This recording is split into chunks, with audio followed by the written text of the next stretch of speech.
હોસ્ટેલમાં મને યાદ છે કે 22 દિવસ હોય ને એટલે બધા જ બાળકો એમના એટલે મારી સાથેના જે મિત્રો છે એ બધાના વાલીઓ પણ મળવા આવે. હું એક હતી કે મારાથી કોઈ મળવા ના આવે. બહુ દુઃખ થતું હતું એ વખતે કે કેમ આવું, પણ મને હું એમાંથી ઘડાતી ગઈ, મજબૂત થતી ગઈ અને એટલી ખબર પડી કે આપણે કોઈના પેલું કહેવાય ને એકદમ સાદી ભાષામાં કહું તો કોઈના બાપથી દીવાનું નહીં એવું ત્યાં શીખીએ. આ ભાવનગર અમારી રેખા 8મામાં ઘેર ગઈ તો 8માં એકદમ મારા જેટલી સરસ મજાની થઈ ગઈ. એની મમ્મી બહુ સરસ છે, એને કઈ એને વ્યવસાયમાં મૂકી એવું નહોતું, પણ એને કીધું કે તું મોટી થઈ ગઈ હવે. દીકરી તો ઝટ મોટી થઈ જાય, મા બાપ એવું હંમેશા માને. એને કીધું કે તું મોટી થઈ ગઈ, તારી મેં સગાઈ નક્કી કરી નાખીએ.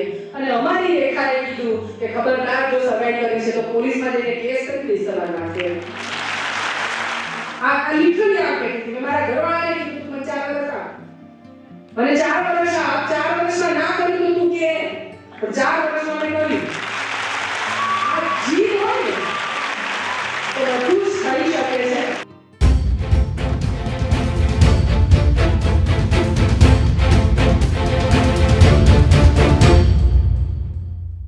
મમ્મી પપ્પા બે ખેતી કરે.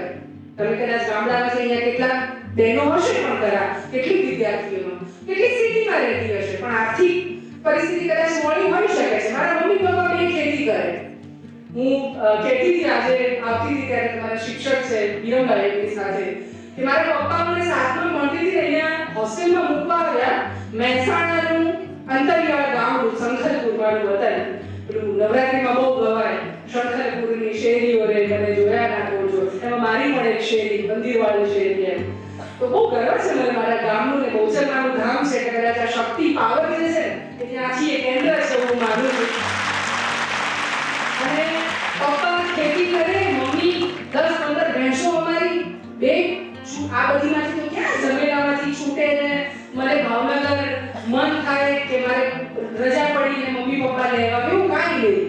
પપ્પા મૂકવા આવ્યા, હોસ્ટેલમાં સામાન મુકાવ્યો જગ્યા ઉપર અને પછી મને જતા હતા ત્યારે મને ઊભી રાખીને 7મામાં ભણતી છોકરી એટલે લગભગ 12-13 વર્ષની ઉંમર મારા પપ્પાએ મને એક વાત કીધી જે મને તમને કહેવાનું મન થાય છે. એમણે મને એટલું કીધું કે આપણા ઘરે તો ખેતી બહુ મોટી છે અને ભેંસોની મોટી માયા છે, એટલે તારી મમ્મી કે હું અમે બે કોઈ તને લેવા કે મૂકવા નહીં આવી શકીએ. આજે તું આવીને એટલે રસ્તો તે જોઈ લીધો ને, એ જ રસ્તે પાછા આવે જ્યારે વેકેશન પડે ત્યારે. શું થાય આવું સાંભળીએ તો? આપણા મમ્મી પપ્પા જવા દેતા અને હું જરા જોઈ રહી હતી મારા પપ્પાને. પપ્પા હોસ્ટેલમાંથી નીકળ્યા અને જતા રહ્યા. બહુ રડવું આવ્યું. મારી મમ્મી વગર દિવસ પણ ના આવ્યો એટલા ઉધામાં કે મમ્મી મામાના ઘેર જાય તો મારે કીધા વગર જવું પડે, નહીં તો આમ કેવા ધર્મછાડા હું કરતી એના વગર રહી ના શકું. અને પહેલી વખત આ હોસ્ટેલમાં આવીને પેલું ખડક પકડીએ ને મને શું નહીં હવે સમજાય નહીં શું કરી છે. અને ઘરેથી નીકળતા એવા જ ઉધામાં મમ્મી પાસે કે મને તો નહીં ફાવે, મારે નથી જવું એમ. શું કામ મને અને એવું થતું કે એક વખત માટે કે આ મારી પેલી અપરના છે સાવકીના છે મને શું કામ એનાથી આટલી દૂર મોકલે છે. પણ એને એક મજાની વાત કરેલી કે તું બહાર જઈશ ને તો તને દુનિયાનો પરિચય થશે. સુખી છે મારું કુટુંબ બધું, પણ એક મર્યાદા હતી ગામમાં. ત્યાં ઉચ્ચ અભ્યાસ મારે કરવો છે તો ત્યાં એક સવલતો નહોતી, સુવિધા નહોતી અને સૌથી અગત્યનું એવડું મોટું આંગણું નહોતું. જ્યાં મારી માને મને ઉડાડવી હતી એવું આંગણું નહોતું મારા ગામમાં. એને એવું હતું કે મારી દીકરીની પાંખો એટલી મોટી થાય અને એનું સપનું હતું એટલે એને મને અહીંયા આગળ મોકલી. અને બહુ દુઃખ, બહુ તકલીફ કે બધી જ પીડા વચ્ચે અહીંયા આગળ આવી. હોસ્ટેલમાં મને યાદ છે કે 22 દિવસ હોય ને એટલે બધા જ બાળકો એમના એટલે મારી સાથેના જે મિત્રો છે એ બધાના વાલીઓ પણ મળવા આવે. હું એક હતી કે મારાથી કોઈ મળવા ના આવે. બહુ દુઃખ થતું હતું એ વખતે કે કેમ આવું, પણ મને હું એમાંથી ઘડાતી ગઈ, મજબૂત થતી ગઈ અને એટલી ખબર પડી કે આપણે કોઈના પેલું કહેવાય ને એકદમ સાદી ભાષામાં કહું તો કોઈના બાપથી દીવાનું નહીં એવું ત્યાં શીખીએ. આ ભાવનગર અત્યારનું શિક્ષક જેને નહીં જોયું ને એ આંખો મારી આવજો તમે. આપણે કાળિયા મારી રામ મંદિર સ્કૂલથી લઈને હું શિક્ષક સુધી પહોંચું લગભગ 3-3.5 કિલોમીટરનો રસ્તો થાય. વચ્ચે શિક્ષક ગામ આવે, બાકી આખો રસ્તો વેરાણ સૂનું અને વેહિકલ. છોકરીઓ તો આટલું લાંબુ સાયકલ ચલાવીને આવવાની વાત ને બીક લાગે આવી વસ્તુ એ પ્રકારનું આખું. પણ તોય પેલું જે કીધું ને કે દીવાનું નથી એને મજબૂત થઈને આપણે આખી દુનિયા લડવાની છે ને જીતવાની છે. આ જે શીખ અને અહીંયા ઘડતર મારું થયું સૌથી અગત્યની વાત દીકરી તરીકે અગર વાત કરીએ તો સપનાઓ નાના હોય ત્યારે ગૂંથાવા માંડે છે. કદાચ તમે અહીંયા ભણો છો અત્યારે, કેટલાકના મનમાં થતું હશે કે મારે શિક્ષક બનવું છે, કેટલાકના મનમાં હશે કે મારે જીપીએસસી ક્લિયર કરી અને સરકારી નોકરી લેવી છે, કોઈને પોલીસ બનવું હશે. બધાના જુદા જુદા સપના ક્યાંક ને ક્યાંક મંડાયા હશે આંખોમાં. અને કેટલાકના મનમાં કોઈ સપના હજી ક્લિયરલી નહીં થયા હોય, ખબર નથી પડતી. એવું પણ થશે કે કદાચ કેટલી દીકરીઓ એવી પણ હશે કે જેની સગાઈ પણ થઈ ગઈ હોય, કેટલીકના કદાચ લગ્ન પણ થઈ ગયા હોય. શક્ય છે, કેમ કે હું જે સમુદાય સાથે કામ કરું છું એમાં થઈ જાય છે. અમારી હોસ્ટેલમાં ભણતી દીકરીઓ જ્યારે 10મા પછી એને ઘેર મોકલવાની હોય ને, એ છોકરાઓ પણ ખરા તો એ ના પાડે કે દીદી ઘેર ના મોકલો. હું કહું કે બચ્ચા વેકેશન પડ્યું, એટલે એ કે વાત સાચી છે, વેકેશન પડ્યું, પણ અમે મોટા થઈ ગયા છે ને પ્રોબ્લેમ છે. અમે ઘરે જશું તો અમારી સગાઈ થઈ જશે કે લગ્ન થઈ જશે, અમારે ઘેર નથી જવું એમ. અને ત્યારે એમને કહેતી હતી કે મમ્મી પપ્પાનો સામનો કરતા શીખો ને, એમને કહેતા શીખો ને કે અમારે નથી કરવું આ. તમે જે વાડિયાની વાત કરી ને, ત્યારે મારી દીકરી છે રેખા કરીને 8મા ધોરણમાં આવી, બહુ આમ ન સમજાય એવું ગામ. તો દિવસે હું વિચારી શકે કે દીકરી જન્મે અને એની સાથે જેને નિયતિ નથી હોય, મા બાપ કાકા મામા કોઈ એને દેહ વેપારના ધંધામાં આપણે વિચારી શકીએ? કોઈ દિવસ ના વિચારે. તમે ત્યાં ગામમાં જઈને આવો ને તો ડિસ્ટર્બ થઈ જાવ, એવું થાય કે આવું કોઈ ગામ હોઈ શકે. ત્યારે દીકરીઓને અમે અમારી હોસ્ટેલમાં ભણવા લઈ આવ્યા અને ઉંમર નહીં લગભગ 12-13 વર્ષ થાય ને એટલે દેહ વેપારમાં મૂકી દે, એટલે 7મું 8મું ભણતી દીકરી વિચારી તો યુવાન થઈ જાય. અમારી રેખા 8મામાં ઘેર ગઈ તો 8માં એકવાર જેટલી સરસ મજાની થઈ ગઈ. એની મમ્મી બહુ સરસ છે, એને કઈ એને વ્યવસાયમાં મૂક્યું એવું નહોતું, પણ એને કીધું કે તું મોટી થઈ ગઈ હવે. દીકરી તો ઝટ મોટી થઈ જાય, મા બાપ એવું હંમેશા માને. એને કીધું કે તું મોટી થઈ ગઈ, તારી સગાઈ નક્કી કરી નાખીએ. અને અમારી રેખાએ કીધું કે ખબરદાર જો સગાઈ કરી છે તો પોલીસમાં જઈને કેસ કરી દઈશ તમારા માટે. કેસ કરવાનો નથી, માને લાગણી તો છે, એ કઈ એવું નથી કે તમે ન ભણે, પણ મારી ચિંતા જુદી હતી. પણ જ્યારે રેખાનો કોન્ફિડન્સ જોયો કે ખબરદાર જો આ કર્યું તો પોલીસ સ્ટેશનમાં જઈને કેસ કરી દઈશ. અને પછી મને દીકરીનો ફોન આવ્યો અને મને કીધું કે તમે શું શિક્ષા આપો છો આપને. આણે મને આજે આવું કીધું. મેં દુખાડી અમારી દીકરી એમ ઉગી નીકળી છે, વાગ્યું ને બધું જ. તો અહીં બહુ બધું વવાય છે. તમે જે વાત કરી ને કે આ આપણું જે એનસી ગાંધી ઇન્સ્ટિટ્યૂટ 100 વર્ષ પૂરા કર્યા અને અહીં કેટલી બધી માં કે વડી સાસુઓની વાત કરો તો અહીંથી કેટલી બધી બહેનો છે કે બહેનો માટે સફાઈ 100 વર્ષ પહેલા કોને વિચાર આવે? બહેનો તો હંમેશા બીજું નાગરિક છે, બીજા નંબરની નાગરિક છે. પહેલું નાગરિકત્વ પણ આપણને નથી ગણવામાં આવતા, સેકન્ડ નંબરના નાગરિક ગણવામાં આવે. ત્યારે આવો ઊંડા વિચાર એ પણ 100 વર્ષ પહેલા કરવો અને બહેનો આપણા ભણતર માટેની ચિંતા કરવી. મને એમ થાય કે સંશોધન ખરેખર કરવા જેવું છે કે 100 વર્ષ પહેલા જે ભણ્યા હતા એ પરિવારની આજે પરિસ્થિતિ શું છે, ત્યાં જે પણ બેન ભણી છે. તમે બોલતા હતા ત્યારે મને ગોંડલના મહારાજા યાદ આવતા હતા, ભગવતસિંહજી બાપુ. એવું કહેવાતું હતું ગોંડલ સ્ટેટ માટે કે ગોંડલ સ્ટેટમાં એવું થઈ શકે કે સાસુ છે કદાચ તમને અભણ મળી શકે, વહુ અભણ મળી શકે, પણ વડી સાસુ તો તમને 100% ભણેલી મળે. કેમ? કેમ કે ગોંડલના રાજા ભગવતસિંહજીએ એ વખતે પોલિસી કરેલી આઝાદી પહેલા કન્યા કેળવણીની 100%. એ સેમ વસ્તુ અહીંયા આગળ થઈ રહી છે. તો આટલા સુંદર પ્રાંગણમાં આપણે ભણીએ છીએ ત્યારે આપણું વિઝન મારે શું કરવું છે ને કે મારા ખ્યાલથી આપણે સૌના મનમાં એક નક્કી ધ્યેય હોવું જોઈએ. લગ્ન કરી અને આપણું ઘર સંભાળવું એ તો ગૃહિણીની એ તો આપણે જન્મજાત શીખ્યા છીએ, એ તો કરવાનું જ હોય. પણ પગભર થવું ને એવું માનું છું કે આજે સ્ત્રી સશક્તિકરણની જ્યારે વાત થાય અને 8મી માર્ચે મહિલા દિને ખૂબ બધા બહેનોના જે સફળ થઈ છે જે તે ક્ષેત્રમાં, એવી બહેનોને જ્યારે ઇન્ટરવ્યુ લેવાય ને ત્યારે એમને પૂછવામાં આવે કે તમે સ્ત્રી સ્વતંત્રતાને શું માનો છો? સ્ત્રી સ્વતંત્રતા એટલે પતિની સામે ગુસ્સો થઈને બોલી દેવું, સાસુ સસરાને કહી દેવું કે ના મને તો આ જ ગમે છે, હું આવી જ રીતે વર્તીશ, એ સ્ત્રી સ્વતંત્રતા નહીં. એ સ્ત્રી સ્વતંત્રતા નહીં, પણ પોતાની ઈચ્છા મુજબનું આપણને જે મજા પડે છે એ બધાને સાથે આપીને આપણે કંઈક કરી શકીએ અને આપણા વાતનું જ્યાં મૂલ્ય હોય એ સ્ત્રી સ્વતંત્રતા. એ ઘરમાં હું કંઈક કહું છું, મારી દીકરીની વાત આવે કે મારા દીકરા માટેની વાત આવે કે કોઈ પણ ફ્યુચરની વાત કરું છું, ઘરમાં કોઈ નિર્ણય લેવાય ત્યારે મારી હિસ્સેદારી નોંધાઈ શકું અને મારી હિસ્સેદારીનું એટલે મેં બોલેલા વચનનું કે વાક્યનું જ્યારે વજન પડે ને એ ખરી સ્ત્રી સ્વતંત્રતા. એ જીવ ક્યારે આવે? ત્યારે આવે જ્યારે આપણે સક્ષમ હોઈએ, આપણે પગભર. આર્થિક સદ્ધરતા બહુ જ અગત્યની છે અને આર્થિક સદ્ધરતા આપણે બધી દિશામાં આપણે વિચારવાનું કરી શકીએ છીએ. મને એમ હતું કે ભાવનગર સ્પોર્ટ્સમાં બહુ સરસ હતી. હવે જે આપણે ને આપણે વિદ્યાર્થી તરીકે અટવાઈએ જ્યારે કોઈ ગાઈડ કરવા વાળું ન હોય ત્યારે હું સ્પોર્ટ્સમાં સરસ હતી અને અવ્વલ મને એમ થાય 2-4 વર્ષની એમાં જો આગળ જતી રહી હોત તો સરકારના એક સ્પોર્ટ્સ કોટામાં મને સરસ નોકરી પણ મળી રહી હોત. પણ એકદમ પીક પર હતું અને કોઈને એકદમ એવું થયું કે છોડ દો ને આગળ કરું, સાયન્સ ભણીએ. કેમ? તો એ વખતે સાયન્સની બહુ વેલ્યુ હતી, આજે પણ છે. અને એવું કહેવાતું હતું કે સાયન્સ ભણેલી હોય ને એને સમાજમાં જરાક એની આમ વટ પડે. એટલે મારે વટ પાડવો હતો એટલે પછી અત્યારે સાયન્સ લીધું. ફાવતું હતું નહોતું ફાવતું એવું કાંઈ જ ન વિચાર્યું, લઈ લીધું. આપણે બધા જ્યાં અટવાઈએ છે વિદ્યાર્થી તરીકે એની ખાસ મને વાત કરવી છે. પણ મનમાં જો ક્લેરિટી આવે ને તો અટવાવાનું ન થાય. અટવાઈ એની મજા છે. સાયન્સ કર્યા પછી બીએસસી પર્સન્ટેજ ના આવે, એન્જિનિયર બનવું હતું, એન્જિનિયર ન થઈ શક્યું અને પછી થયું ગ્રેજ્યુએશન પૂરું થયા પછી કે શું કરવું. અને અચાનક એવું થયું કે ચાલો ને પગભર થવું એ નક્કી હતું અને મારી મમ્મીએ શીખવાડેલું. અને મને મજા એમાં હતી કે મારી મમ્મીને કોઈ દિવસ મારા પપ્પા પાસેથી 5 રૂપિયા માંગતા નથી જોયું. એ ભેંસો રાખતી, 10-15 ભેંસો હોય એનો આખો કારભાર એ સંભાળે, મારા ઘરના પ્રસંગો એ કાઢે, ઘર કાઢ્યું કે એમાં મારી મમ્મીના જ પૈસા, મારા કપડાથી લાવે બધા. મેં કોઈ દિવસ જોઈ નથી કે મારા પપ્પા સામે 2 રૂપિયા માટે હાથ લાંબો કર્યો. એટલે એનો મિજાજ જુદો હતો મારી મમ્મીનો. અને એ જે જોયું હતું એટલે મને પણ હતું કે હું પણ પગભર હોવી જોઈએ. મને ચિંતા નથી. ગ્રેજ્યુએશન કમ્પ્લીટ થયું ત્યારે મને થતું કે હું કમાતી નહીં થઉં તો શું થશે.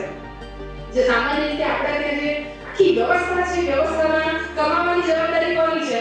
તો પુરુષની છે. આપણે એવું માનીએ છીએ અને સ્ત્રી છે લગ્ન કરીને ઘરમાં ગોઠવાઈ જતી હોય. ભલે તે કમાવાનું કરે ભણ્યા પછી, પણ મોટા ભાગે આજે પણ સ્ત્રી લગ્ન વ્યવસ્થામાં ઘરમાં ગોઠવાઈ જવાનું ને ઘરની વ્યવસ્થા સંભાળવાની. મારા મગજમાં કદાચ આ ઉછેરમાં હતું જ નહીં. કે મને હતું કે ના મારે કમાવું પડશે. અને એટલે પછી ગ્રેજ્યુએશન પૂરું કરીને હું અમદાવાદમાં આવી, આઈએએસ બનવું એના માટે થઈને તૈયારીમાં બરાબર લાગી ગઈ. અને એ વખતે થયું કે આ જર્નલિઝમ ભણું, પત્રકારત્વ ભણું તો મારું જીકે સરસ થશે અને પત્રકારત્વ મારી જગત, મારી દુનિયા બદલી નાખે. ખૂબ ફરી મને મારા મમ્મી પપ્પા એટલે ફ્યુચરમાં જ્યારે આપણે પણ માના રોલમાં આવવાનું થશે ને, એ બધી દીકરીઓ છે, આપણે ભવિષ્યમાં માના રોલમાં પણ આવીશું, આપણે બહેનના રોલમાં પણ આવીશું. ત્યારે કયો રોલ આપણે નિભાવવાનો છે બહુ જ અગત્યનું છે. એ રોલ જ્યારે હું ભણી એટલે અમદાવાદ આવી પત્રકારત્વ કરતા કરતા એ થયું કે માત્ર પૈસો કમાવા માટે થઈને ભણવાનું, મારે શું કરવું છે સવાલ ત્યાં પૂછાવાનો શરૂ થયો. અને શેરડી કામદારો પર એક મને ફેલોશિપ મળી, શેરડી કામદારોની વચ્ચે જવા મને મળ્યું. અને તમે જુઓ કે મારી માની ભૂમિકા અગત્યની પાછી પરિવાર, કે એણે એવું કીધું કે કોઈ દિવસ એણે મને રોકી નથી કે આ કામ કરાય આ ન કરાય. કોઈ દિવસ તું દીકરી છો ને એટલે રાત્રિ આવું ના થાય એણે પણ કોઈ દિવસ નથી કીધું. આજે પણ હું અડધી રાતે મારા ઘેર પહોંચું ને તો મને એમ લાગે કે કેમ 12 વાગ્યા તું 12 વાગ્યા સુધી ક્યાં ભટકતી હતી, એવું ના કહેવાનું મમ્મી કોઈ દિવસ. નેવર. હું બહાર ગઈ, હું ઘરેથી નીકળું, અમદાવાદ જવું હોય, આજે તો હવે વ્હીકલ થયા પણ વ્હીકલ નહોતા ને બસમાં જ્યારે ટ્રાવેલ કરતી ભાવનગર ભણતી ત્યારે આટલું જ હતું. ઘરેથી નીકળું ત્યારે જય શ્રી કૃષ્ણ કહીને નીકળીએ અથવા જય યોગેશ્વર કરીને નીકળીએ.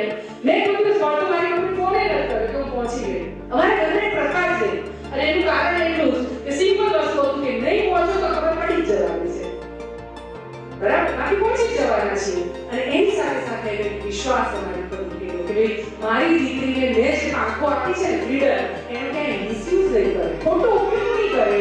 એ એનો જે વિશ્વાસ હતો ને એના કારણે હું જ્યાં દોડું છું, જ્યાં પહોંચું કે આંખો લઈને ઓળી શકીએ. કે બચ્ચું એનું કામ કરશે, આપણે બધા ના જોઈએ, બહેનોની ટેવ જ એવી હોય. આમ કંઈક નાનું મોટું થાય એટલે આપણે વાતો કરવી ગમે કે જોવાનું ગમે. તો બચ્ચું એ આપણા જીવનનો એક ભાગ છે, દરેક સ્ત્રીના જીવનનો ભાગ છે. તો એ એનું કામ કર્યા કરશે. તો વાત હતી શેરડી કામદારોના ત્યાં જવાની. મેં નક્કી કર્યું ભણતા ભણતા કે મારે શું જોવું છે, તો મારે દુનિયાને જોવી છે. અને કેવી દુનિયાને જોવી છે? તો જે નવી વાસ્તવિકતા મને ફિલ્મો બતાવે છે અને એમાં જે બતાવે છે એ મારે દુનિયા નથી જોવી. ના મારા મા બાપ બતાવે છે, ના મારા શિક્ષકો બતાવે છે, એ દુનિયા મારે નથી જોવી. મારે મારી આંખે દુનિયા જોવી છે અને એ દુનિયામાં શું વાસ્તવિકતા છે મારે સમજવી છે.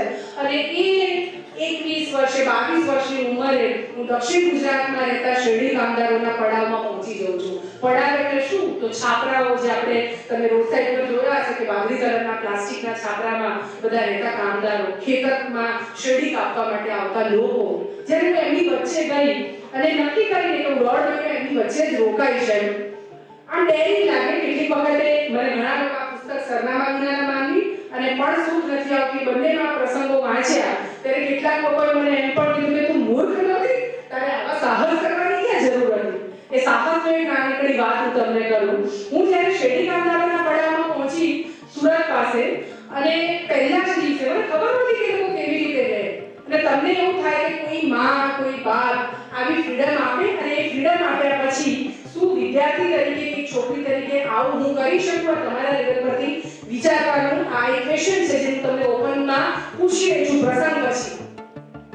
એક સુરત પાસેનું ગામ અને હું મારા કપડા લઈને પહોંચી જાઉં છું અને એ ગામમાં કીમ ચોકડીની નજીકનું અને મને હતું કે શેરડી કામદારો ક્યાં રહે તો મિલિટરી જેવા ટેન્ટમાં રહેતા હશે એવું મનમાં હતું. પણ જ્યારે ત્યાં પહોંચી એકચ્યુઅલી ગામમાં ઉતરીને 2 કિલોમીટર ચાલીને તો ખેતરોમાં પેલા વાદળી કલરના પ્લાસ્ટિક્સ નાખેલા બધા તંબુ 150 જેટલા. હું એમને પૂછી મુકાદમ હતો જે એમને દરિયા બધા કામદારો તો મુકાદમને પૂછી રહી હતી કે ભાઈ આ લોકોની પરિસ્થિતિ શું છે, ક્યાંથી આવે છે, એમને વેતન કેટલું આપે છે. અને એણે મને પૂછ્યું તમે કોણ છો? એ વખતે હું પત્રકારત્વ ભણતી હતી એટલે મેં કીધું કે હું પત્રકાર છું, પત્રકારત્વ ભણી ગઈ છું. એને એવું લાગ્યું કે હું પત્રકાર છું એટલે એણે કીધું કે એવી કોઈ ખરાબ વાતો અહીંયા નથી થઈ બેન, તમે અહીંયાથી જતા રહો. કોઈ જેવી માહિતી તમને નહીં મળે. સાંજનો સમય હતો, નવેમ્બર મહિનો અને હું હજી દુવિધામાં હતી. આમ તો ત્યાં રહેવા એવી પરિસ્થિતિ પણ નહોતી કેમ કે જે પ્રકારના મેં કલ્પના કરી હતી એ ટેન્ટ મિલિટરીના હતા અને આખું એકદમ ઝૂંપડું હતું. કેવી રીતે રહેવાય એટલે નક્કી કર્યું કે જતી રહું પાછી. હજુ હું વિચારતી હતી કે અમે જોયું કે ભાઈ એમ 7-8 મહિનાના બાળકને આમ કમરમાં તેડી અને લઈને આવે છે પણ એ બચ્ચું બહુ રડતું હોય છે તો ભાઈ પણ બહુ જ રડતો હોય છે. આખા શરીર પરથી લોહી વહેતું હોય છે, કાંટા વાગ્યા હોય છે બાળકના મોઢા ઉપર. અને રડતો જાય ને આદિવાસી ભાષામાં કશું બોલતો જાય, સમજાતું નહોતું. મારી સાથે એક ભાઈએ તો એને પૂછ્યું કે શું કહે છે એટલે એણે કીધું કે ખેતરમાંથી એ અને એની પત્ની બંને પાછા આવતા હતા. એ વખતે કોઈ બાઇક પર 2 જણા આવ્યા અને એની પત્નીને ઉપાડીને લઈ ગયા. આ ઝપાઝપી થઈ ને એમાં એને આટલું બધું વાગ્યું છે અને બાળકના મોઢે કાંટા એટલે વાગ્યા છે કે એને પેલું કેડમાં બચ્ચાને કેળ્યું તો પેલા 2 જણામાંથી કોકે એ બાળકને ઉપાડીને ઝાડમાં ફેંકી દીધું એટલે એને આટલા બધા કાંટા વાગ્યા છે. હવે આખી ઘટના ઘટી પહેલી વખતે જિંદગીમાં મને કોઈ દિવસ હું છોકરી છું એટલે મારાથી આ કામ કરાય આ કામ ન કરાય એવો કોઈ દિવસ મેં વિચાર જ નહીં કર્યો. મેં કીધું ને એકદમ મને એમ થાય કે એવું કોઈ કામ નથી આ દુનિયામાં કે જે આપણે ન કરી શકીએ. આપણે પુરુષ કરતાં પણ વધારે કરી શકીએ હું માનું છું. પુરુષ બચ્ચાને જન્મ નથી આપી શકતો, માં એ કરી શકે છે એટલે એડિશનલ એને છે એવું હું બહુ દ્રઢપણે માનું છું. પણ પહેલી વખતે મને ત્યાં ડર લાગ્યો સ્ત્રી તરીકે. મને એવું થયું કે અરે એ 2 આવીને 15 મિનિટ પહેલા શું આવી હતી આ ઘટના મારી સાથે પણ ઘટી હોત તો આમ ભયંકર ડરી ગયેલી. મને હતું કે હમણાં પોલીસ આવશે અને પોલીસ આવીને આખી આ ઘટનાનું મૂલ્યાંકન કરશે કે બેનને પાછી લઈ આવશે અને હું પોલીસ સાથે પાછી જતી રહીશ એવું નક્કી કર્યું. હું ઊભી જ રહી ગયા હતું, જોઈ રહી હતી. થોડી વાર થઈ અને બધા જ પાછા થાળે પડી ગયા. જેટલા પણ કામદારો હતા બધા જ પોતાના કામમાં લાગી ગયા અને કોઈને જાણે કે ઘટના ઘટી નથી એવું પેલું ભાઈ પણ જતો રહ્યો એના બાળકને લઈને. એટલે મેં મારી સાથે જે ભાઈ હતો એને પૂછ્યું મુકેશને કે પોલીસ કેમ ના આવી? એટલે એણે કીધું કે બેન પોલીસને જો બોલાવે ને તો મુકાદમ આમને ફરીવાર કામે ન લાવે. એટલે મેં કીધું તો એટલે એણે કીધું કે એટલે પોલીસ ફરિયાદ ન થાય. તો મેં કીધું બેન તો એણે કીધું કે 2-3 દિવસમાં આવી જશે. અને એ વખતે પહેલી વખત એવું થયું કે માણસની કેવી મજબૂરી હોઈ શકે ફક્ત મને કામ અને કામમાં પણ શું 108 રૂપિયા આખા દિવસની કાળી મજૂરી કરું ત્યારે પતિ પત્નીને પેરમાં વેતન મળે 108 રૂપિયા મને પેરમાં વેતન તરીકે મળે. એ મજબૂરીના કારણે મારે બધું જ ચલાવવાનું કેમ ચલાવવાનું? અને થયું કે આપણે જો એક આપણી સંસ્કૃતિ આપણી ધરોહર આ બધાની વાતો કરીએ તો કઈ સંસ્કૃતિ કઈ ધરોહર કોણ હતા એ નરાધમો જેમણે આ બધું કર્યું એમ અને સમાજ તરીકે આપણે બધા કેમ હજી ચૂપ છીએ? કેમ સરકારનું ધ્યાન કેમ એટલા બધા સવાલો. પછી તો જવાનો સવાલ નહોતો, બહુ ડરી ગયેલી. ત્યાંથી પાછું તો જવાય એવું નહોતું. પેલો મુકાદમ મને ત્યાં રોકાવા દે એમ પણ નહોતો. એને મેં કીધું કે તારા છાપરામાં ઊંઘવા દે ને આજની રાત. એણે કીધું કે તાર જ્યાં જવું ત્યાં જા પણ મારા ત્યાં જગ્યા નથી. હવે કશું બચ્યું નહીં મારી પાસે. હું એક બધા છાપરાઓ જે 100-150 નખાયેલા એ છાપરાઓની વચ્ચે ફરતા ફરતા એક બેનના ઝૂંપડે ગઈ. રોટલી દાળ ને રોટલા બનાવતી હતી. મેં એને કીધું કે તું મને તારી ત્યાં આધી રાત રોકાવા લઈ જાય. અને એને એકદમ સહજતાથી કીધું કે તે રહી જશે ને. મને હંમેશા આ સવાલ મેં અનેક વખતે આ પ્રસંગ કીધો છે અને દર વખતે મને આ પ્રશ્ન પૂછતી હોઉં છું કે એ બેન એ જે કપડાં પહેર્યા હતા એ કામદાર બેને અમદાવાદમાં મારું ઘર આવીને પકડાયું હોત અને એણે કીધું હોત કે મને બીક લાગે છે, મારી પાસે ઘરે જવાના પૈસા નથી, કે આવી કોઈ ઘટના ઘટી છે, મને આજની રાત તારા ઘરમાં આશરો આપીશ, તો શું હું એને આશરો આપું? આ સવાલ છે. આપણે ન જાય ઘરે ના ખોલી પાડે અંદર જ ના આવે. પહેલી વાત આ આખી પરિસ્થિતિ રાત્રે ઊંઘવાનો તો પ્રશ્ન જ નહોતો થતો, પણ આખી રાતમાં એક વિચાર પહેલા તો છેક સવાર સુધી એક જ વિચાર કે આપણે ભાગી જવું છે. આ મારો રોલ નથી, હું અહીંયા કેમ અહીંયા છું એમ, અને મારી કોઈ ભૂમિકા નથી એમ, અને આવા રિસ્ક મારે શું કામ ઉઠાવવા છે? બધા જ મને કહેતા હતા તું ગાંડી છો. તો મને થયું કે ખરેખર આ બીજા બધા જે મને કહે છે ને એ બધા એવું કે મારા મિત્રો પણ કે તારા મગજમાં ફીતું ચડી ગયું છે. આવા જ ઉધામાં કેમ કરવા હોય તારે? સીધું કામ લે ને. આડા માટે શું કામ જવું છે કે કાળોડી જાય જેમ પણ મને ગમતું. એટલે મેં કીધું કે પણ એ વખતે મને એવું લાગ્યું કે ના, એ બધાની વાત સાચી છે. આપણા ત્યાં 4 પ્રહરની વાત થાય છે. તમને ખબર હશે સરસ મજાની આપણું પ્રભાવ્યું છે જા જા ઇન્દરા હું તને મારું તું છે નાર ઉતારીને. અને એમાં પછી એ કહે છે પહેલે પહોરે કોણ જાગે? તો કે પહેલો પહોર થાય એટલે બધા જ જાગે, આખું જગત જાગતું હોય. બીજા પહોરે ભોગી જાગે, ત્રીજા પહોરે તસ્કર જેને ચોરી કરવી છે ને જાગે, કે બાકી બધું લગભગ એવું માની લેવામાં આવે કે જગત સુઈ ગયું છે અને તસ્કર જે ચોર છે એને ચોરી કરવામાં પાવટા વેઠતા હોય. અને ચોથે પહોરે ભોગી જાગે, જે પ્રભાતનો પહોર હોય, સવારનો પહોર હોય. અને એટલે જ આપણે બધાને આપણા મા બાપ પણ કહેતા હશે અને આપણા શિક્ષકો પણ કહે છે કે વાંચવાનું હોય ને તો સવારના 4 વાગે ઉઠીને વાંચો એટલે બરાબર યાદ રહી જશે. કેમ એવું કહેવામાં આવે? એવું કે એ વખતે જગતની જેટલી પણ આપણે બધા જેટલા જાગતા છે ને એટલા વિચારો દુનિયામાં પ્રસરે છે. સારા એટલે ખરાબ એટલે કેટલીક વખત વિચારો પણ આવે કે આણે મારું આવું કર્યું છે ને એને તો હું જોઈ જ લઈશ, બતાવી દઈશ, તો આ વિચારો કેવા થાય નેગેટિવ. તો દુનિયામાં નેગેટિવ પોઝિટિવ વિચારો આપણને જો એક શક્તિ કુદરત આપે ને આપણે જો જોઈ શકીએ તો એ બધે જ ભ્રમણ કરી રહ્યા છે. તો એવું કહે છે કે પોઝિટિવ વિચારોની ઓરામાં જ્યારે મંદિરમાં આપણે જઈએ છીએ તો ભગવાન રામ કૃષ્ણ એની પાછળ એક સરસ મજાનું ચક્ર ફરતું હોય છે. અને ચક્ર એટલે શું? તો ઓરા. એવું કહે છે કે કોઈની સારી ઓરામાં તમે જાઓ ને તો તમે બહુ જ પોઝિટિવ, તમને સારું ફીલ થાય. એટલે હંમેશા કે હકારાત્મક વિચારવાળા માણસ હોય એની સાથે રહેવું, નેગેટિવ વાળા સાથે ન રહેવું. તો આ સવારનો કદાચ એક પહોર હતો, આખી રાત નેગેટિવિટી ચાલી, ભાગી જવું છે, મારે નથી રહેવું, આવા કોઈ ઉધામાં નથી કરવા. પણ સવારનો પહોર જે એકદમ શાંત હતો અને કદાચ આપણે ઈશ્વરનું સ્મરણ કરીએ તો કુદરતની વધારે નજીક જવાય. એ સવારના સ્મરણમાં એવું થયું કે હું કેમ અહીં છું? શું કામ મેં શેરડી કામદારોનો અભ્યાસ કરવાનું પસંદ કર્યું? પસંદ તો કર્યું પણ બીજા 4 જણાને ફેલોશિપ મળી હતી. એ લોકોએ એવું નક્કી કર્યું કે જશું દિવસે પ્રશ્નપત્ર ભરશું ને પછી પાછા આવી જશું. તો મેં જ કેમ નક્કી કર્યું કે એની વચ્ચે રહીશ? શું કામ વાળા જે છે ને એ પ્રશ્નોના જવાબ મને નહીં મળ્યા. અને નહીં મળ્યા એટલે મને એક ચીજ બહુ સ્પષ્ટપણે સમજાય કે કદાચ ઈશ્વર જે ઉપર બેઠો છે ને, ઉપર છે આપણા બધાની અંદર છે, જ્યાં છે સર્વત્ર છે, એ એવું કહે છે કે તું મન ખુલ્લું રાખ અને તું અહીંયા મેં તને નાખી છે ને તો જોવાનો પ્રયત્ન કર કે તું કેમ અહીંયા છે. ભાગી જઈશ ને તો તને ખબર નહીં પડે. એવું મને ક્યાંક અંદરનો એક અવાજ છે આવો જે મને લાગ્યો. અને પછી એ પહોરમાં ડિસાઈડ થયું કે હું ભાગીશ નહીં, હું અહીં રહીશ. મેં નક્કી કર્યું કે હું 1.5 મહિનો શેરડી કામદારોની વચ્ચે રહીશ અને 1.5 મહિનો હું એમની વચ્ચે 1 દિવસથી લઈ અને પછીનો આખો સમય હું એમની વચ્ચે રહી. હું ફૂટપાથ પર મેં ભૂખી રહી છું 3 દિવસ સુધી. મેં ભીખ માંગીને ખાવાનું પણ ખાધું. 1.5 મહિનામાં મારા દીદાર એ શેરડી કામદાર જેવા હતા. પણ એ 1.5 મહિનાએ આજની વિકલ્પ કર્યું. એવું કહું છું કે મારો જન્મ જે છે ને આજની વિકલ્પ એ સુરતના શેરડીના ખેતરોમાં થયો.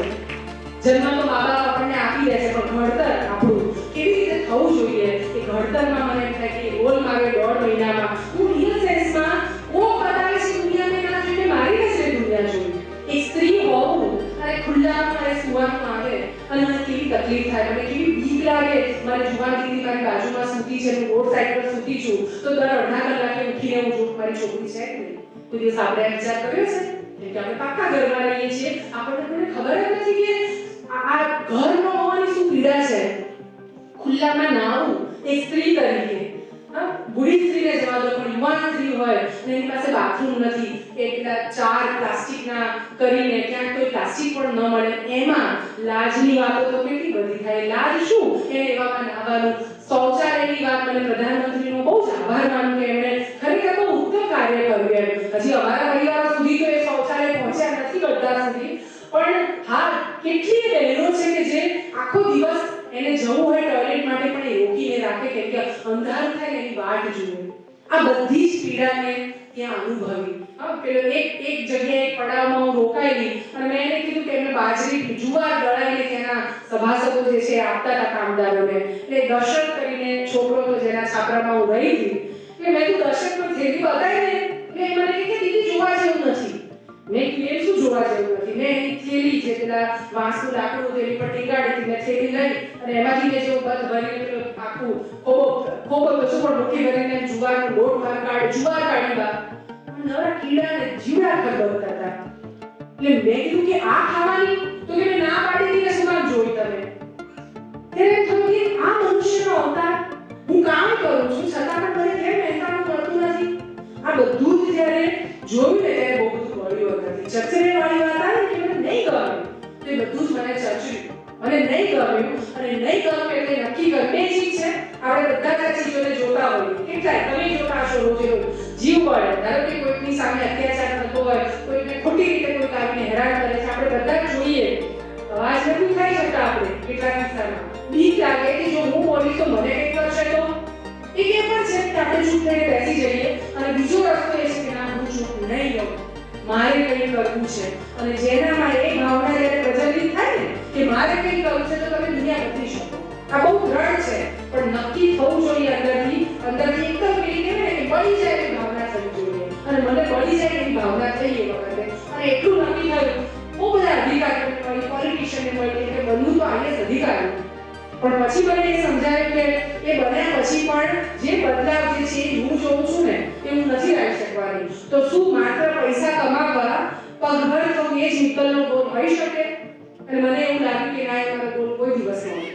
કંઈ જ નહીં થાય તો કંઈ જ વાંધો નથી, ગામમાં પાછી જતી રહીશ, પણ નહીં ગમે એવું કામ તો નહીં જ કરું. ને કરીશ તો એવું કામ કરીશ કે આ દુનિયાને કહેવાય કોઈના જીવનમાં ઉપયોગી થવાની વાત, એ નક્કર કંઈક કરીને બતાવીશ. અઘરું હતું. બીજાની જાતિઓ સાથે જ્યારે કામ શરૂ કર્યું ને ત્યારે આજે અહીંયા મિત્તલને બધા ઓળખે, તમે બધા મને બોલાવો, પણ મેં 2005 માં કામ શરૂ કરીને તમારે જેવડી કોલેજ પૂરી થયેલી કોણ મને બોલાવે? કલેક્ટર કચેરીમાં જવું કે ત્યાં 10 લોકોને જોયા છે, એની પાસે એવા પ્લોટ નથી, એની પાસે આધાર નહોતી વખતે મતદાર કાર્ડ નથી. આ લઈ જાઉં એટલે મને અધિકારીઓ કહેતા કે અમે શું કરી શકીએ? કોઈ નીતિ નથી, કોઈ પોલિસી નથી, ઓળખાણ વગરના જેની પાસે આ દુનિયામાં જન્મ્યા, દેશમાં જન્મ્યા, એનું કોઈ પ્રમાણપત્ર નથી, અને અમે કેવી રીતે મતદાર કાર્ડથી કશું આપી શકીએ? તમારા બધા પાસે પુરાવા છે ને? કેમ છે? એટલે તમે હોસ્પિટલમાં જન્મ્યા છો અને તમારા મા-બાપે તમને જન્મનું પ્રમાણપત્ર મળ્યું છે. તમારા મા-બાપ પાસે રેશન કાર્ડ અથવા તમારી ગામની પ્રોપર્ટીમાં ક્યાંક નામ છે અને નામના આધાર પર તમને બધી ચીજો મળે છે. પણ મેં જેની સાથે કામ કરવાનું નક્કી કર્યું એ તો ઓળખાણ વગરના આધારે નાના આવડા મોટા નહીં, બહુ જ મોટી સંખ્યામાં, ગુજરાતમાં લગભગ 50 લાખ કરતા વધારે. હવે મુદ્દો એ આવે છે કે આવડા મોટાનો સંગ લઈને આપણે નીકળીએ અને કોઈ ઓળખતું નથી. તમે વિચારો, અહીં આખી વાત એક જ વાત બહુ દ્રઢપણે મારે તમને જે કહેવી છે કે તમે બધા ક્યાંક મારા જેવા બેકગ્રાઉન્ડમાંથી આવો છો અને એક વ્યક્તિ, એક છોકરી અને શક્તિ છે આપણામાં, હું બહુ દ્રઢપણે કહું છું. તમે સંકલ્પ કરો ને તો તમે શું કરી શકો એવી વાત છે. એ સંકલ્પ એ વખતે થયો કે મારે આને સરનામા વાળા કરવા છે. હવે સરનામા વગરના નહીં, નીતિ બને એના માટે મહેનત કરવી છે. અને પછી ખૂબ ધક્કા સરકારી કચેરીઓમાં, મને યાદ છે કે 4-5 કલાક બેસી રહી તો અધિકારી કોઈ જવાબ ન આપે આપણને, અને એક જ વાતને કાંઈ ના કરી શકીએ. જે સમાજમાં આપણે એસ્ટાબ્લિશ કરવાતા, વસાવાતા, ગામોમાં જઈને જ્યારે હું આમની વાત કરું તો ગામ લોકો બી એમ કે અરે આ વાદી બધાને તો અમારા ગામમાં નથી, આ ડફેર તો ચોર છે એને અમારા ગામમાં ન રાખીએ, તમે આની વકીલાત કરવાનું બંધ કરી દો. બધે જ દુત્કાર, જાકારો, એટલા ચોપડીનું નામ છે, જાકારો કેમ લેવાય? આપણા છે ને બધા તો જો વસુદેવ કુટુંબકમની વાત કરીએ તો આખું વિશ્વ પરિવાર છે તો પછી મારા છે એનું જાકાર કેમ આપું પણ બધે જ જાકારો તો ક્યાં મીઠો આવકારો નહોતો કવિતાઓ બહુ જ લખાય લેખક તરીકે આપણે બધા જ લખીએ કે હે તારા આંગણિયા પૂછીને કોઈ આવે રે આવકારો મીઠો આવશે પણ આ બધું બોલવાનું કવિતા વાંચી તો કેટલી મજા પડે ને બધા તાળી પાડતા હતા પણ રિયલ સેન્સમાં હું એ જીવવાની વાત આવે તો જીવું છું નહીં આપણે તો એક ગંભીર પ્રજા છીએ ને સખત ગંભીર એ રીતે વિદ્યાર્થી તરીકે હું કહીશ કે હજી તમારામાં એક ગંભીર પ્રવેશો નથી મોટાઓ જે થઈ ગયા અમારા છે બધામાં આવી ગયો છે ક્યાંક ને ક્યાંક તો જે વિદ્યાર્થીઓમાં પ્રવેશો નથી ને એ પ્યોર કેવી રીતે રહેવાય એ શીખવાનું છે અને એ પ્યોરિટી આપણે બધા જ કામો થવા માંડે બહુ નથી ખાલી ગીવ અપ નહીં કરવું નહીં મૂકવું એના જેવું કે ભાઈ ભલે જાગરો મને 8 કલાક પછી ના પાડે કે 8 કલાક બેસાડે પછી કે અમે માહિતી નહીં આપીએ આવું નથી કે તમે જાઓ બધા મને ધૂતકારે ના ગમતી વ્યક્તિની જેમ ઘણા કહેતા કે આ શું ખબર દેલો ફરાઈને આવી ગયા છે પણ હું હારી એને થાકી મેં નક્કી કર્યું કે મારે કરવું છે બસ આટલું જ એમ અને ભગવાનની સામે પણ હું કહું છું કે ઈશ્વર બધે જ છે અત્ર તત્ર સર્વત્ર આજના જનરેશનમાં એક આ પણ બહુ ચાલુ છે કે પણ ક્યાંય નથી એમ હું મંદિર મસ્જિદ ત્યાં બેઠેલા નથી માનતી પણ હું તમારા મારામાં બેઠો છે ને એને માનું છું જે રોજ જીવાડે છે આપણને મેં એને કીધું કે તું થકવાડે ને ચાલ જોઈ લઈએ છે તું આવે છે કે હું માનું છું આ રિયલ સેન્સમાં મારી જે ભાવના છે એ કહી રહી છું કે મને એમ થાય કે તમે બધા એ સ્ટેજ પર છો જ્યારે વખતે હું હતી અને લડી એની સામે કે તારે જેટલી થકવાડી હોય ને એટલી થકવાડ હું હાર નહીં માનું બસ આટલી જ વાત હતી રડીએ બહુ જ રડી જાય તો દંગામાંથી મને ફોન આવે કે બે પોલીસ મારા ઘરવાળા પાડીને લઈ ગઈ છે એક ધનબાઈએ મને કીધું કે એના ઘરવાળા આવ્યા ભાઈનો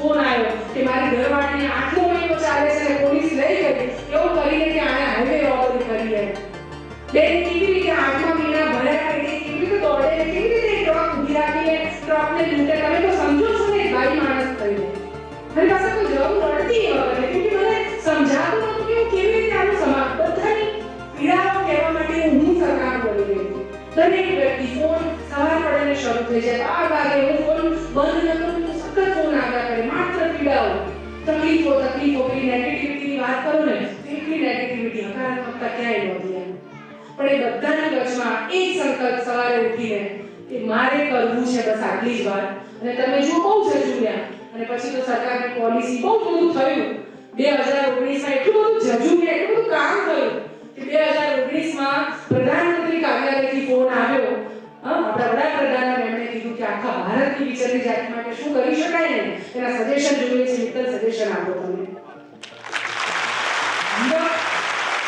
ગીવ કર્યું હોત એ 7-8 વર્ષ કંઈ જ ના કર્યું હોત તો પ્રધાનમંત્રી કાર્યાલયથી કોઈ ફોન ના આવે પણ એ આવ્યો 30 પાનાનું આખું સજેશન કરીને એમને આપ્યા પછી આજે લોકસભાનું ઇલેક્શન હવે માથે છે કદાચ આજે ડિક્લેર થઈ જાય આ ડિક્લેર થવાના 5 વર્ષ પહેલા એમણે ફોન ફરીવાર એક વખતે 14મી ફેબ્રુઆરીમાં બરાબર યાદ છે આવી જ રીતના ગણપત યુનિવર્સિટીમાં હું લેક્ચર આપી રહી હતી વિદ્યાર્થીઓ સાથે અને મારા ફોનમાં દિલ્હીથી વારંવાર ફોન આવ્યા કરે મારે ચાલુ પેલા હું ઊભી રહીને મેં ફોન લીધો અને મેં કીધું કે કંઈક છે મારે અગર કે લાગે છે તો મને ફોનમાં કહેવામાં આવ્યું કે સાહેબે કીધું છે કે મિત્તલને કહેજો કે એણે જે માંગ્યું છે ને મેં આપ્યું એમ આખા ભારતમાં વિચરતી જાતિઓ માટે વેલફેર બોર્ડ આ જાતિઓ માટે કોઈ જે તમને જોતા હશો કે બહેનો માટે મહિલા અને બાળ કલ્યાણ વિભાગ છે અનુસૂચિત જાતિ માટે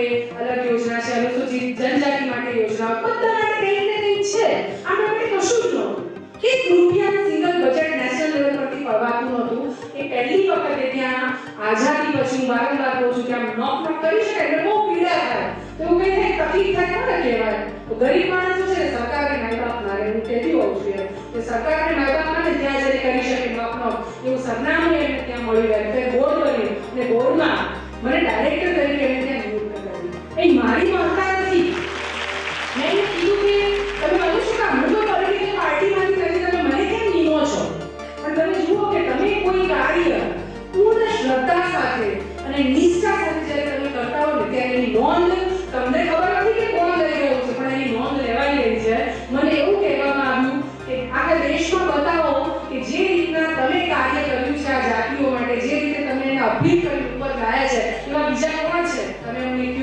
અને બીજું એ પણ કહેવાયું કે આમાં નહીં આવે તો સરકારી કચેરીમાં બહાર બેઠા બેઠા ક્યાં સુધી લડી છે, પેલો અધિકારી તને બોલાવે ને એની મન હોય તો તમે ક્યાં સુધી લડી છે.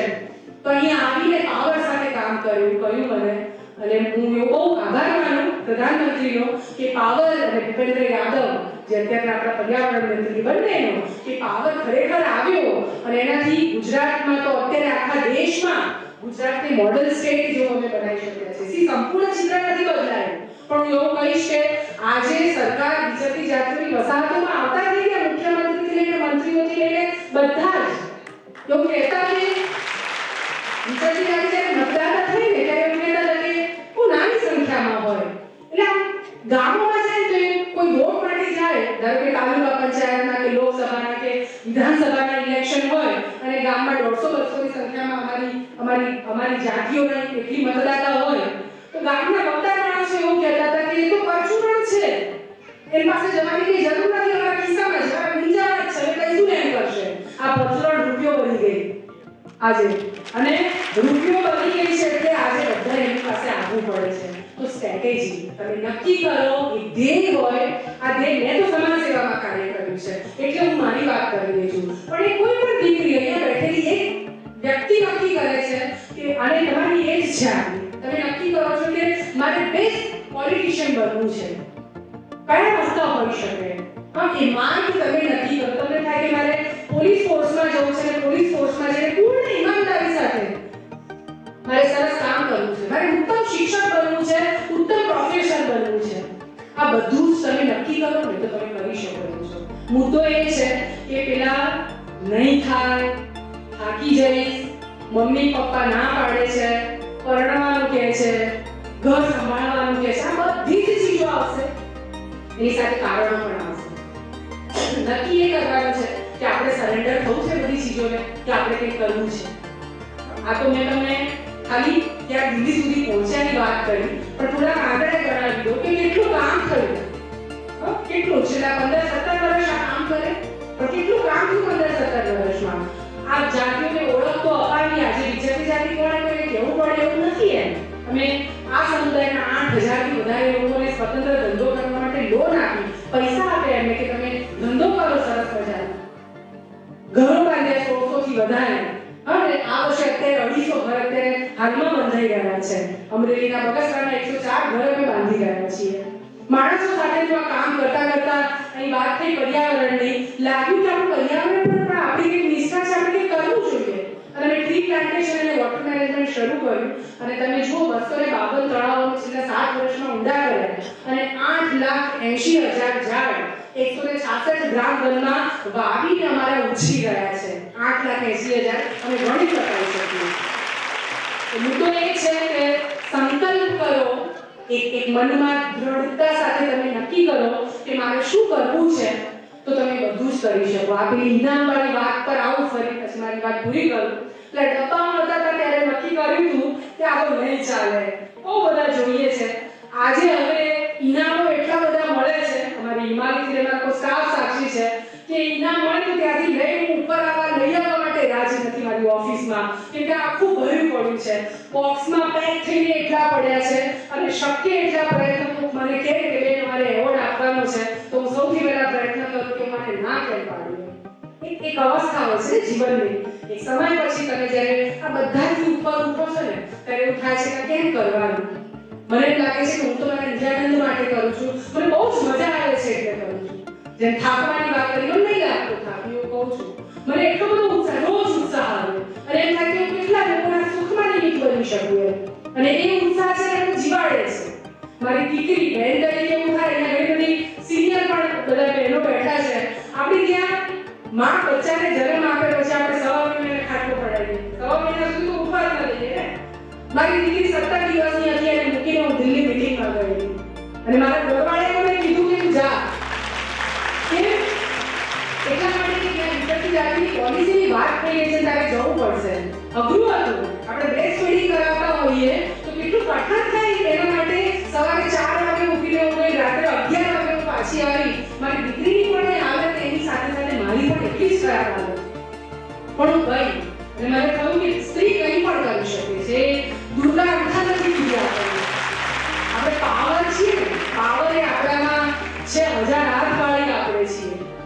બ્રહ્મા સિવાય આપણે કૃષ્ણને બધા વધારા દેખાય, પણ દુર્ગામાં જે પાવર છે કોઈને અહીંયા હું આવતી હતી ઓડિટોરિયમમાં ત્યારે આમ 4 ચિત્રો તમે જોયા. શણગારની વાત છે, સૌંદર્યની વાત છે, ક્રોધની પણ વાત છે, એ બધું જ કરી શકે છે. અને સ્ત્રી છે ને એનામાં એ કોઈ પણ એક કામ લે ને, મને હું બહુ સરળપણે કહું છું કે મારી જેમ કદાચ કોઈ ભાઈએ આ કામ કરવાની નિષ્ઠા સાથે નક્કી કર્યું તો થાકી ગયો હોતે, પણ સ્ત્રીમાં જીદ છે. એને એમ છે ના કે ન થાય, એટલે ના પાડે ને ત્યાં તો બહુ હું બહુ ખોટું જ લગાડવાનું. કોઈ એમ કહે કે આ નહીં થાય તો ખોટું લાગવું જોઈએ, એટલું બધું લાગવું જોઈએ ને એટલે હું આમ કરીને કે હું તને બતાવી દઈશ. આ લિટરલી આમ કહેતી હતી. મારા ઘરવાળાને કીધું મને 4 વર્ષ આપ, મને 4 વર્ષ આપ, 4 વર્ષમાં ના કર્યું તો તું કે, પણ 4 વર્ષમાં મેં કર્યું. આ જીદ હોય ને તો બધું જ થઈ શકે છે.